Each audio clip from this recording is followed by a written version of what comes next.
एक वक्त का किस्सा है। रामाघारा नामी एक गांव में कुछ ठगबाज लोग रहते थे। उनके साथ एक बूढ़ा आदमी भी था जो लोगों को लूटने में उनकी मदद किया करता था। वो सब शहर से आने वाले रास्ते में खड़े हो जाते और लोगों को लूटा करते थे और जो भी सामान मिलता उसे आपस में बांट लिया करते थे। एक दिन वो सब अपने शिकार का इंतजार कर रहे होते हैं कि एक आदमी बकरी को साथ लिए वहाँ से गुजरता है। अरे भाई साहब, बकरी तो तुम्हारी बहुत अच्छी लग रही है, बेचनी है कि नहीं? भाई साहब, मैं ये बकरी शहर बेचने गया था लेकिन अच्छी कीमत पर बिकी ही नहीं। अब तो मैं मायूस होकर घर वापस जा रहा था। और मेरा वीर, मायूस होने की क्या जरूरत है? हम है न तुमसे बकरी खरीदने के लिए, हम तुम्हें इसकी अच्छी कीमत देंगे। वो आदमी ये बात सुनकर खुश हो जाता है। अरे भाई, आपने तो मेरा मसला ही हल कर दिया।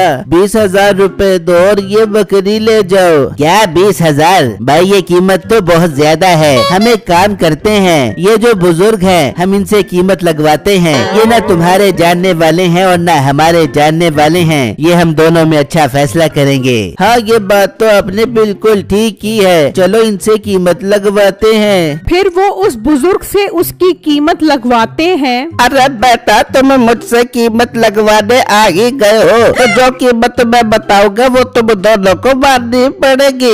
जी जी बाबा जी, मैं कसम खाता हूँ मैं इसे वही कीमत अदा करूँगा। जी जी बाबा जी, आप बस अच्छा फैसला कर दे, मुझे यही कीमत मंजूर होगी। ठीक है, इस बकरी को देखकर लगता है कि इसकी कीमत 500 रुपए से ज्यादा नहीं है। तुम इसे ये बकरी 500 रुपए में बेच दो। बाबा जी, क्या आप क्या बात कर रहे हो? 20,000 वाली बकरी की 500 रुपए कीमत लगा रहे हो? ज्यादा सियाना न बन, पहले ही फैसला हो गया था। जो कीमत बाबा जी लगाएंगे हम दोनों को माननी पड़ेगी। चला 500 रुपए पकड़ो, बकरी दे हमें। वो उससे 500 रुपए में बकरी ले जाते हैं और वो आदमी हैरान परेशान उनको देखता ही रह जाता है। ये इन्होंने मेरे साथ बेईमानी की है, मैं तो लुट गया, मैं बर्बाद हो गया। वो आदमी परेशान होकर अपने घर की तरफ निकल जाता है और वो बकरी लेकर अपने घर पहुंच जाते हैं। अरे वाह बाबा जी, क्या कमाल की एक्टिंग की है, मजा ही आ गया। मजा तो आना ही था, आखिर मैं एक्टर ही बहुत बड़ा हूँ। अब इस बकरी की एक रान, एक दस्ती, सिरी, पाए और औजड़ी मेरी है।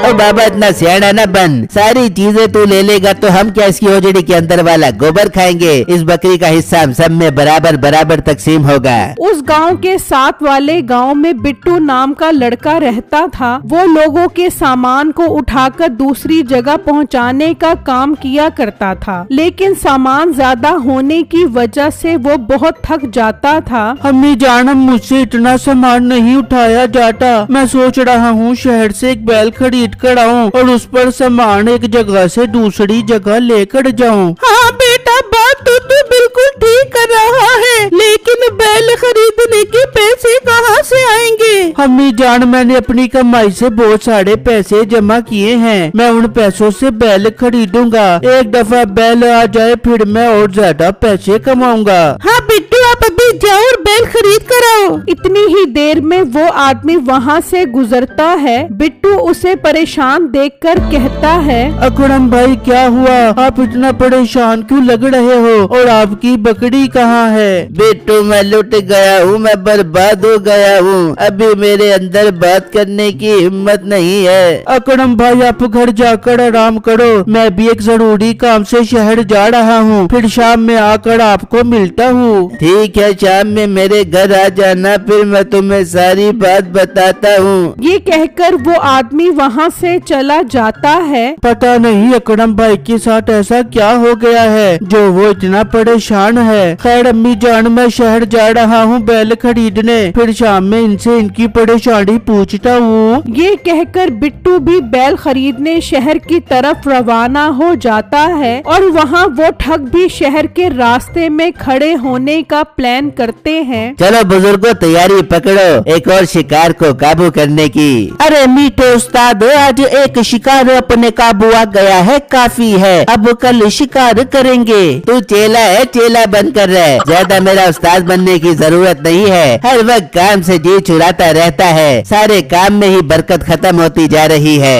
हाँ बेटा ठीक कह रहा है, हो सकता है इससे भी बड़ा शिकार अपने हाथ लग जाए। ये की ना बात बुजुर्गो, चलो चलकर अपने शिकार का इंतजार करते हैं। वो सब उसी जगह पर आकर खड़े हो जाते हैं और अपने शिकार का इंतजार करने लगते हैं। काफी टाइम गुजर जाता है लेकिन कोई नहीं आता। बस मीठे हो गई तसल्ली, मैंने कहा था ना कोई नहीं आएगा। अब तो शाम होने वाली है। हाँ कम्मू कह तो ठीक रहा है। चलो फिर वापस चलते हैं और उस बकरी को काट कर उसका बंटवारा करते हैं।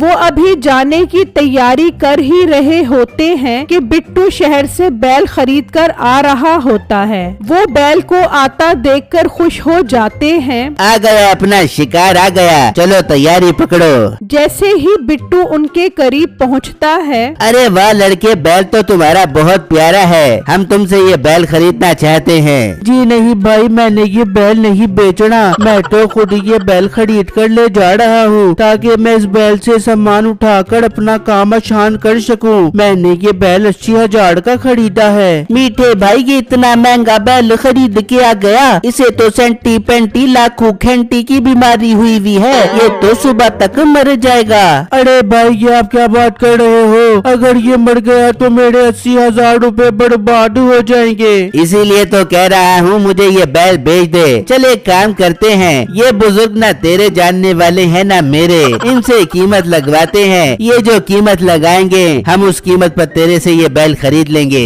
बिट्टू ये बात सुनकर सोचने लगता है, यार हो सकता है ये बुजुर्ग इतनी अच्छी कीमत लगाए कि इन पैसों से मैं एक और अच्छा बैल खरीद सकूं। किस सोच में पड़ गए हो? ठीक है भाई, हम इन बुजुर्ग से कीमत लगवाते हैं। फिर वो उस बुजुर्ग से कीमत लगवाने का कहते हैं। देखो मैं जो भी कीमत लगाऊंगा, अगर तुम दोनों में से कोई भी मुकरा तो उसे दूसरी पार्टी को जुर्माना देना पड़ेगा। बाबा जी मुझे मंजूर है। और लड़के तुम्हें मंजूर है? जी बाबा जी मुझे मंजूर है। ये तो अच्छी बात है। इस बैल को देखकर और इसकी बीमारी को देखकर लगता है कि इसकी कीमत 1000 रुपए से ज्यादा नहीं है। बाबा जी ये आप क्या बात कर रहे हो? 80,000 वाले बैल की कीमत 1000 रुपए लगा रहे हो? और मोटे गेंडे अपनी बात से मुकर मत, वरना बैल के साथ साथ जुर्माना भी देना पड़ेगा। बाबा जी मुझे मंजूर है, मैं 1000 रुपए में ये बैल खरीदने के लिए तैयार हूँ।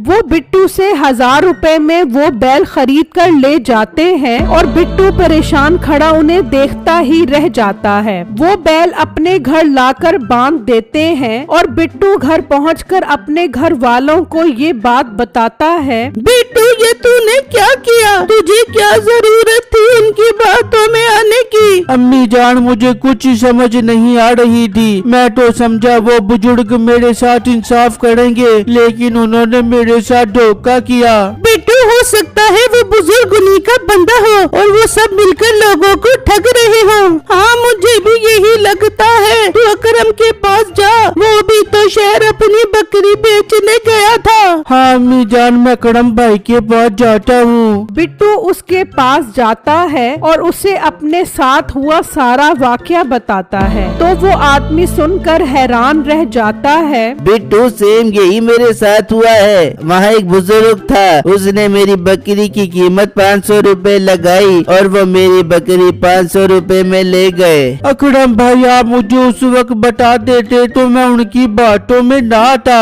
बिट्टू मैं उस वक्त बहुत परेशान था, मुझे कुछ समझ नहीं आ रहा था, लेकिन बिट्टू अब हमें अपनी बकरी और बैल वापस लेने के लिए उन ठगों को लूटना पड़ेगा। मगर कैसे भाई, ये तो बहुत मुश्किल काम है। बिट्टू कोई काम मुश्किल नहीं होता, मेरे पास एक बहुत अच्छी तरकीब है। अब हम भेष बदल कर उनके घर जाएंगे और उनसे वो बकरी और बैल खरीदेंगे और पैसे मैं ऐसी तरकीब से रखूंगा कि उन्हें पता भी नहीं लगेगा। ठीक है भाई मैं तैयार हूँ। फिर वो भेष बदल कर पैसों का बॉक्स लेकर निकलते हैं और उस जगह पर पहुंच जाते हैं जहां उनकी बकरी और बैल दोनों मौजूद होते हैं। ओ हेलो, कहाँ चले आ रहे हो? सब खैर तो है? भाई साहब हम रास्ता भूल गए हैं, क्या आप हमें बता सकते हो कि मवेशी मंडी कहाँ पर है? हमने जानवर खरीदने हैं। ये सुनते ही मीठा खुश हो जाता है। अरे भाई, आपको मंडी जाने की क्या जरूरत है? मेरे पास नायाब बकरी और बैल खड़े हैं, ये खरीद लो।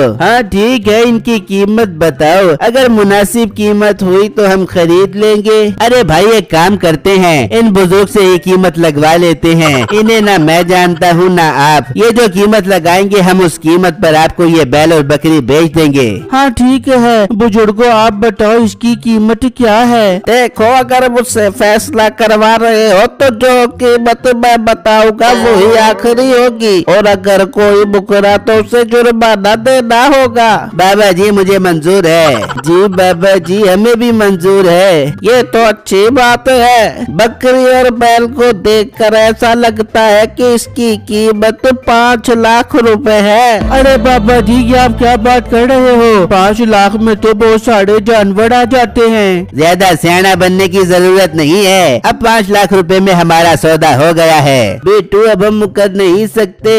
इस बॉक्स में 5 लाख रुपए हैं। हमें इनसे ये दोनों जानवर खरीदने पड़ेंगे।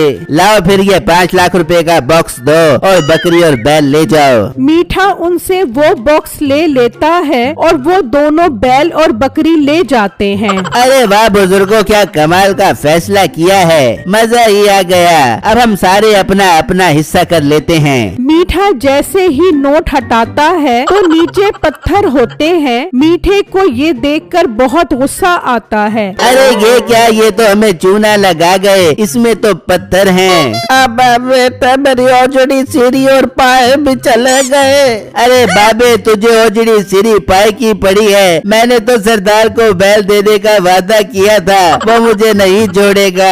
इस तरह सारे ठग लोगों को ठगते ठगते खुद ठग जाते हैं और बिट्टू और वो आदमी दोनों अपनी बकरी और बैल लेकर खुशी खुशी घर आ जाते हैं।